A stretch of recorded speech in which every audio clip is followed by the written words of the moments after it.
Halah, tapi isun duwe dulur sing keneng sambi ati Kang. Sambiat paran sare kau. Kelenti se. Ning dulure sambiat paran. Zaman saiki iki anu lur. Zaman wis serba rada angel iki. Penggawean angel, golek bejes angel. Jadi wong iki wis padha duwe masalah dek dewek. Wis duwe masalah keluarga dek dewek pisan.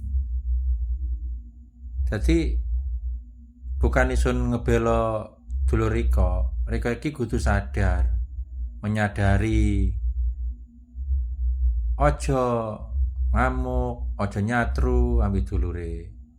Ya nawita dulure memang lagi ono masalah pisan, ono masalah keluarga, ono kebutuhan paran, yang bisa bantu, yang kena ketiku, dulur tetap dulur.